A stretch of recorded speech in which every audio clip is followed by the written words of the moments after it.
It's Tuesday, 7th of December 2021. And one way to tell that the United Australia Party we are really having some cut through is because our political enemies are throwing more and more ammunition against us. We're up against a very formidable enemy, Big Pharma, both major political parties, Labor and Liberal Party.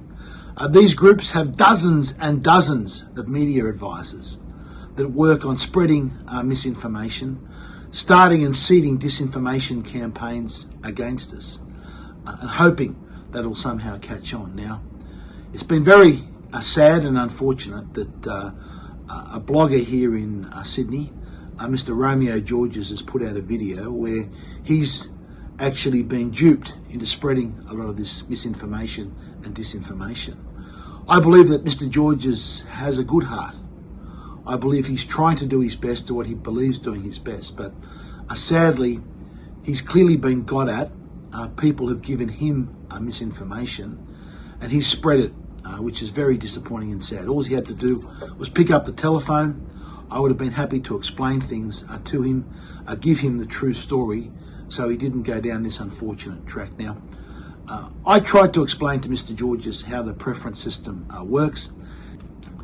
He's come up with this crazy idea how we give votes away. Just firstly listen to what he said, and we'll go through it line by line and just show how mistaken and wrong these ideas actually are. Talking to Craig a few weeks after that, and Craig said to me, I asked Craig, I said, who are we joining an alliance with? Where are our preference voting going? And he explained the preference system. You know, the first 6, and then it goes the first 3, and if the bottom 3 don't make it, they give their preferences to the next 3, and then whoever's left gets all the preferences. Well, I did try my best to explain the preference system to Mr. Georges. It's clear, but I didn't do a very good job, but it is a complicated system. The bottom line is, back in 2013, it was possible that a party in the Senate could almost secretly give their preferences to another party without the person at the ballot box knowing. That system has changed. The reality is the coming election, and as it was the previous election, the only person that gives a preference is the person with the pen or pencil in hand that marks the ballot paper. The party can only give a recommendation about how someone should fill in that ballot paper. And we do that because if you just vote one, especially in the lower house, your vote is invalid. It gets thrown in the bin. So it's important people number every square in that lower house. In the Senate, it's 6 above the line. So every single party, including the United Australia Party when it comes to preferences, we can only make recommendations. We don't give our votes to other parties. That system no longer exists. So anyone that sort of thinks that your votes are secretly given away is just spreading misinformation. We've got to try and clear this up, because the misinformation, the only winners of the misinformation are the big pharmaceutical companies, people like Dan Andrews and Scott Morrison. Now, there's also a lot of misinformation about the Liberal Democratic Party. They are a separate party. They are not the Liberal Party. They are a separate party from the Liberal Party. The Liberal Democrats, they've run in past elections. They had a Senator David Lanhelm, that was in the Senate several years ago, who David was a good man. And the Liberal Democrats are good people. John Ruddick, here running for the Liberal Democrats in New South Wales, is a friend and a very good man. But let's just see again, we have to debunk some of the misinformation being spread about the Liberal Democrats. I said to him, what about the Liberal Democrats? His reply to that was, Scott Morrison, 9 months ago, changed the rules, or in the courts it was changed that any political party with a similar name to a major party, can't run in the elections. Well, that's partly true. The government, in combination with the Labor Party, put through legislation earlier this year that allows both the Labor Party and the Liberal Party to object and to prevent parties running with similar names at the election. Now, it doesn't stop them from running, these other parties. So this is in reference to the Liberal Democrats and also the Democratic Labor Party. It doesn't stop them from running. It stops them from running under that name. They are free to go and change their name and run under another name. Now, the Liberal Democrats may have to change their name to something like the Liberty Democrats or the Libertarian Democrats. That's up to them. So it's not as though they can't run, it's just they can't run, and they may not be able to run under that name. I said, okay, so what's the problem with that? He said, something to do with along the lines about the Liberal Democrats don't having enough time to change their name. Well, again, that's only partly true. They don't have enough time to change their name to get out and market themselves. But they can easily change their name to put their name on the ballot paper. So, unfortunately, Mr. Georges has misconstrued what I've said. If he had have phoned me, all he had to do was pick up the telephone and phone me, and I've explained to him about the Liberal Democrats. Yes, they've got problems because they're going to have very limited time to get out and market themselves under their new name, but it doesn't stop them from running under that new name. And just on this, another point that Mr. Georges has been confused about. The Liberal Democrats at the moment are challenging this in the court. So whether they can use the Liberal Democrat name or whether they have to change their name is still yet to be determined. There's still a court decision pending on this. And this will be a decision, something we'll probably find out only just before the election. So the decision about whether the Liberal Democrats can use their name or not is still pending, subject to the courts. It has not yet been determined or finalised. I said, okay, well, that's true. We can't have the Liberal Democrats on our side. So who are we going to team up with? This is another point that Mr. Georges also has confused, and it's probably my fault for not explaining it properly to him in detail. Teaming up implies some type of merger. Teaming up and having preference arrangements with other parties are completely different concepts. But I think, and again, it's probably my fault for not explaining that properly to Mr. Georges, putting him in a position where he could be misled by others. Another concept that Mr. Georges seems to have misunderstood is that you have preference arrangements with not just one party, you have them with multiple parties. Now, yes, we've currently finalised a preference arrangement with the Liberal Democrats or whatever other name that they run in, but we're also in negotiating with other minor parties to come up with some preference arrangement for them, which again is not teaming up, it is a preference arrangement between the minor parties. I see Craig Kelly and Clive Palmer, one in Queensland and one in Canberra, standing there with the Liberal Democrats, announcing their allegiance to each other. And I thought to myself, you bastard. Now, I'm not really sure what Mr. Georges is upset about, that we would come to some preference arrangement with the Liberal Democrats. I know that other minor parties might be the Liberal Democrats as preferencing the United Australia Party first and not them. But this is just simply a necessary step that we need to do to ensure that the United Australia Party, we maximise our votes and the Liberal Democrat votes don't go back to the Liberal Party. Mr. Georges, if he understood what was happening, should have been saying, wow, that's a great move. Mr. Georges should have been celebrating this. He should have been saying, wow, that's great. The United Australia Party has locked in those preferences from the Liberal Democrats or the Liberal, whatever name they run under, coming to the United Australia Party rather than going to the Liberal Party. This is something he should be celebrating, not sort of carrying on as though somehow it's some bastardary trick. This is just very disappointing. It's that misleading information that the only winners are the big pharmaceutical companies, Dan Andrews and Scott Morrison. Another very important point. The Liberal Democrats have made it clear that they support the United Australia's Party policies when it comes to ending the lockdowns and to ending vaccine passports, vaccine mandates and vaccine certificates. That's the reason why we did the preference arrangement with them, because on those very fundamental, important points, they agree with us. Didn't you tell me that the Liberal Democrats are unable to form an alliance with you because they have the same name and you can't do it? No, Mr. Georges, that's not what I told you. And if you somehow misconstrued what I said, I apologise. What I did tell you is that the Liberal Democrats may not be able to use their name. If they do change their name, it will make it difficult for them because they'll have a short period of time to do that. But ultimately, we want to put the Liberal Democrats in recommended preferences ahead of both the Labor and Liberal parties. And that is exactly what we have done. Whether we put them 2 on the ticket or 3 on the ticket really is not really relevant. The important thing is that we have them on the ticket ahead of the Labor and Liberal Party. And more importantly, that we ensure now that Campbell Newman had joined them in Queensland, that we get as many people that will first want to vote for the Liberal Democrats to preference us. That's the whole idea of the situation.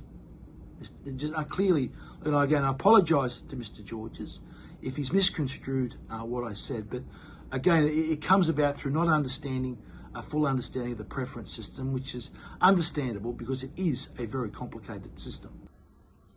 So then I had an emergency meeting and I sat down with people. Well, I'm not sure who Mr. Georges sat down with, but they have clearly given him misleading information.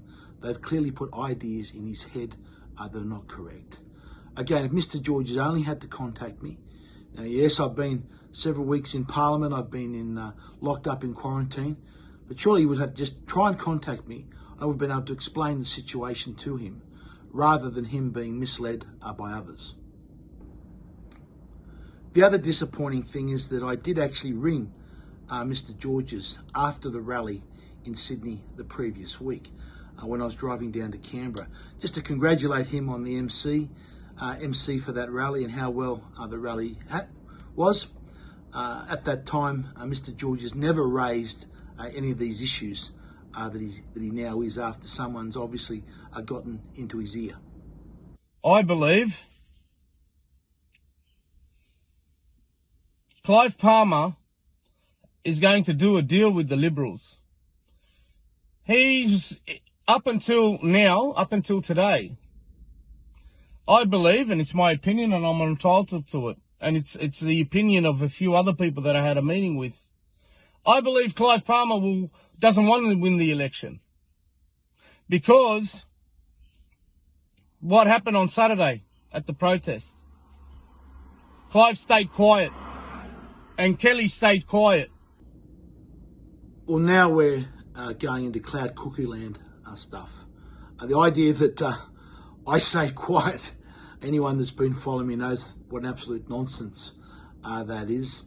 Last weekend, they asked me to, because they were running overtime, to cut my speech to 3 minutes. I'm their guest at these rallies. If they want me to speak for an hour, I'll speak for an hour. They said you speak for 3 minutes, and I respected that, and I kept my speech to 3 minutes. Last weekend, as most people know, I left down to Melbourne late Friday night. I spent in Melbourne all day Saturday. I was out on the streets of Melbourne from 10 o'clock until 6:30 at night, talking to people all day long at the protest, speaking there. On Sunday, I was up at Ballarat. Again there, left Ballarat at 7 o'clock. My tour around the beautiful historic town of Ballarat was 5 minutes, rushed back to the airport. So the idea that we somehow don't want to win, we are pushing ourselves physically as hard as we can. We're using every single resource that we can, and the idea that somehow we're staying quiet is just nonsense. And the hypocrisy here. Previously in Mr. Romeo's video, he was complaining that Clive had actually been to a couple of rallies, and that was a decision that I made. I thought it was important because I can't get into Brisbane. That it was important we had representation at those rallies in Queensland. Mr. Palmer went to one. He didn't go to another one because of some significant security issues. So the idea that we are being quiet and being quiet over the weekend again is just, we are now delving into the theatre of the absurd. I want to take care of the Australian people. Really? How do you condone such actions on the weekend? Why stay quiet? So this is what I believe their plan is. Boom, boom, boom, boom. Clive Palmer and Craig Kelly do not want to win the election. They want to get enough votes to tell the Liberals that you can have our votes on one condition. Again, this is complete and utter nonsense. And it comes from a misunderstanding of how the preference system works. We can't give votes to anyone. The only person that allocates a preference is the person with a pen in their hand. Parties do not give votes to other parties. Give me more land so I can mine. Now, this is exactly one of the lines that the political duopoly, the Labor and Liberal parties, are using to try and spread misinformation and to stir up controversy. And it's very sad to see that Mr. Georges has fallen for it, a hook, line and sinker. And it is just nonsense to start with. It's not possible. Giving land is what's referred to as issuing a mining license, where companies are issued mining licenses. Mining licenses in this country are issued by state governments, not the federal government. Now, if Mr. Palmer was doing this to get land, or so-called get mining licenses, he would be trying to curry favour with the state Labor government of Western Australia and the state Labor government of Queensland to give him extra mining licenses. And yet they are the very two entities that we are attacking the hardest, those state governments. So we're doing the exact opposite of what you would expect some type of business person to do if they wanted to curry favour with these state governments to get the mining licenses. Mining licenses are not issued by the federal government. Everything we are doing is fighting a federal election to get members elected to the federal parliament who will have no say whatsoever on the issuing of any mining licence or getting land, as Mr. Georges describes it as. And the wonderful thing about it is they've done a beautiful show at Canberra telling you that they've aligned themselves with the Liberal Democrats. And then when the election is over, they'll come out and say, oh, we couldn't give our preference votes to the Liberal Democrats because they were deregistered and really they couldn't run in the election. Again, this is just absolute nonsense. The Liberal Democrats, whether they can use the Liberal Democrat name is yet to be decided by a court. Now, whether or not they use the Liberal Democrat name or they're forced to change to some other name, the preference arrangements that we have made will stick. So if the Liberal Democrats are forced to change their name, say to the Liberty Democrats, we will still have on our recommended ticket where we recommend people how to vote, where there is a Liberal Democrat candidate, and that won't be everywhere, that people put the Liberal Democrat candidate second, or the Liberty Democrat second. Even the Liberal Democrats have come out and put a statement out to show that this comment by Mr. Georges is just completely misinformation. Well, we better give our votes to the closest political party that has the closest policies to us and principles, and that's the Liberals. Sorry about that, guys. We really tried. So Clive gets more land. This belief is not only wrong, it shows a fundamental misunderstanding of how the system works. A party does not give votes to other parties. Again, I keep repeating, the person with a pen in their hand. And any how to vote card or recommendation on how to vote is done before the election, not after the election. My recommendation at the moment, when people ask me, is to put the sitting member last. Now, there may be some exceptions. There's some good members that have crossed the floor to vote with me. Maybe you shouldn't put those members last. But generally, as a rule of thumb, would be to put the sitting member last. So this idea that there's some secret deal about giving votes, this is what we hear. This is the type of lies and misinformation that you're going to hear peddled by Big Pharma and the political duopoly. It's been very disappointing that Mr. Georges has been out spreading this misinformation. As I said, look, I'm going to address also some of the other points in another video that Mr. Georges said. I believe that Mr. Georges is a good man and he has a good heart and he wants to do the right thing by this country. but it just shows how insidious this misinformation campaign is against us, that they'd be able to get to people like Mr. Georges and get him to put out a video with so many false statements, false facts, and mistaken assumptions that come about through not understanding the preference system. We're also going to make a big effort to make sure people understand how the preference system actually does work, so they don't get confused and misled. And finally, just to conclude this part 1 video, this is a letter that we sent out to all our 85,000 plus members today. Dear United Australia Party members, this is just a short note to update you and prepare you for the difficult fight we have ahead of us. As expected, the major parties are trying to create controversy and peddle misinformation about us, most recently about our preference arrangements. To enable real change, we have to change the government. The United Australia Party's main goal is to see Craig Kelly elected as Prime Minister and have as many of our candidates elected to Parliament as possible. We have already announced that our first preference will go to the Liberal Democrats, and we are currently negotiating our second preference, which will go to another minor party. However, we cannot finalise all our preferences until all the candidates are known. Craig Kelly, the National Executive, and I consider our preference exchanges very carefully. One thing we unanimously agree upon is to put the Liberals, Labor and the Greens at the bottom of our ticket in all electorates. Any suggestion to the contrary is completely false. There is no difference between the Liberals and Labor. While we admire the individual courage of MPs who have crossed the floor to support Craig Kelly and his bills to throw out the vaccine mandates, ban vaccine passports and to protect our children, the Liberals, Labor, the Nationals and the Greens are oppressors of the people and must be removed from Parliament at the next election. As Craig Kelly says, the whole political class has turned against the people. We know we can never trust Liberal, Labor, Greens or the Nationals again. The upcoming federal election will be like none we've ever experienced. You must be ready for misinformation and constant attacks on our party, our people, and what we are trying to achieve. Now, more than ever, is the time to stay strong and to stay united, because the real battle is yet to begin. God bless you, our family and the Australian people. Our party has a strong resolve not to let you down.